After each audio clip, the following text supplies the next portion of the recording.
Thanos ने चुटकी बजा दी है, आधी दुनिया गायब, अवेंजर्स टूट चुके हैं। टोनी स्टार्क स्पेस में फंसा है, ऑक्सीजन और खाना खत्म। धरती पर captain America, black window, Hulk और थॉर सदमे में है। सबने अपने करीबियों को खो दिया है। कैप्टन अमेरिका हिम्मत बंधा रहा है, लेकिन खुद भी टूटा हुआ है। ब्लैक विडो हर जगह से खबरें जुटा रही है। थॉर खुद को दोष दे रहा है और हल्क भी हिल गया है। तभी कैप्टन मार्वल आती है और टोनी को धरती पर वापस लाती है। टोनी कैप्टन अमेरिका पर गुस्सा निकालता है। मैंने पहले ही चेतावनी दी थी, पर किसी ने सुना नहीं। अवेंजर्स को पता चलता है कि थैनोस ने इन्फिनिटी स्टोन्स नष्ट कर दिए हैं। थॉर गुस्से में उसका सिर काट देता है, लेकिन अब कुछ बदल नहीं सकता। उम्मीद की आखिरी किरण भी बुझ जाती है। एवेंजर्स खाली हाथ लौट आते हैं। कहानी 5 साल आगे बढ़ती है। दुनिया नई सच्चाई के साथ जीना सीख रही है, लेकिन हीरोज अब भी हार के साए में है। 5 साल बाद टोनी स्टार्क अब परिवार के साथ है। कैप्टन अमेरिका सपोर्ट ग्रुप चला रहा है। तभी क्वांटम रियल्म से एंटमैन लौटता है। उसके लिए तो बस 5 घंटे बीते थे। स्कॉट लैंग एवेंजर्स के पास जाता है और क्वांटम रियल्म के जरिए टाइम ट्रैवल का आइडिया देता है।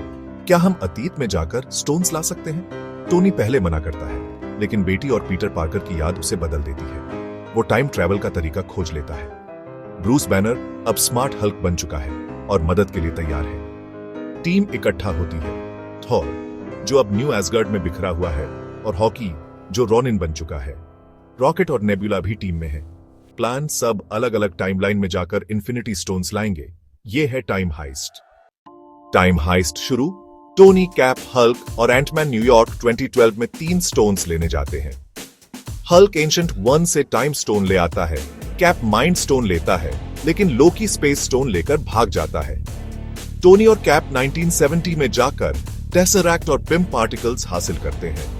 थॉर और रॉकेट 2013 के एसगार्ड में रियलिटी स्टोन लेते हैं।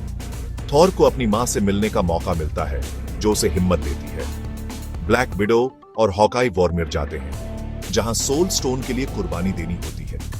नटाशा और क्लिंट दोनों एक दूसरे के लिए जान देने को तैयार हैं, लेकिन आखिर में नटाशा खुद को बलिदान कर देती है। हॉकाई को सोल स्टोन मिल जाता है, लेकिन नटाशा की मौत सबको तोड़ देती है। एवेंजर स्टोन्स इकट्ठा कर लेते हैं। टोनी नया गॉन्टलेट बनाता है। स्मार्ट हल्क चुटकी बजाता है।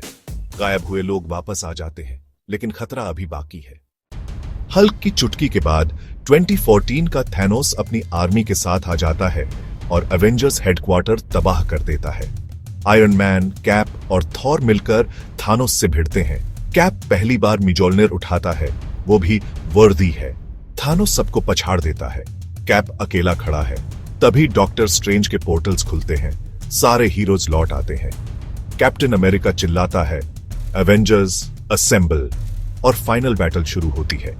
कैप्टन मार्वल भी लड़ाई में शामिल होती है, लेकिन थैनोस फिर भी गॉन्टलेट तक पहुंच जाता है।